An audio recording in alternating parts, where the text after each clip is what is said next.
వర్షాలు 3 రోజుల నుంచి పడతాయి అన్నప్పుడు ఈ రాష్ట్ర ప్రభుత్వం ఏం చేసింది?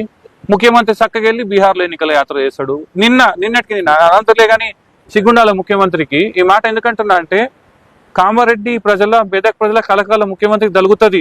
ఎందుకనంటే ముఖ్యమంత్రి ఈ రోజు ఆయన కూర్చుండబెట్టుకొని హైదరాబాద్ ఎట్లా అభివృద్ధి చేయాలి, హైదరాబాద్ లా నేను ఒలింపిక్స్ ఎట్లా తేవాలి, స్టాచ్యూలు ఎక్కడ కట్టాలి, విగ్రహాలు ఎక్కడ కట్టాలి, వీటి మీద రివ్యూ చేస్తాడు. ఆవిడన్నా రివ్యూ చేయాల్సిందేంటిది? వర్షం పడ్డది, కాలనీలు మునిగినాయి, ప్రజలు మునిగినారు, పడవలు వేసుకొని పోతున్నారు, చెట్ల మీద గంటలు గంటలు అన్నదాతలు కూర్చున్నారు, వాగులు తెగిపోయినాయి, వంకలు తెగిపోయినాయి, ప్రజలు ఆగమాగం అవుతారు. ఇదేది సోయలేదు. ఆయన జూబ్లీహిల్స్ ప్యాలెస్ లో కూర్చున్నాడు, రివ్యూ చేశారు. రాష్ట్ర ప్రభుత్వం తన ప్రాథమిక బాధ్యతలు నిర్వహించినప్పుడు, ప్రమాదాలని అడ్డుకట్ట వేసే ప్రయత్నం చేసినప్పుడు, ఆపదలో ఉన్నటువంటి ఇబ్బందులు పడ్డోళ్ళకి అన్నార్థులకు ఆదుకున్నప్పుడు ప్రభుత్వం యొక్క ఉద్దేశం దిల్ సాఫ్ ఉంటే ఎవరేమన్నారు.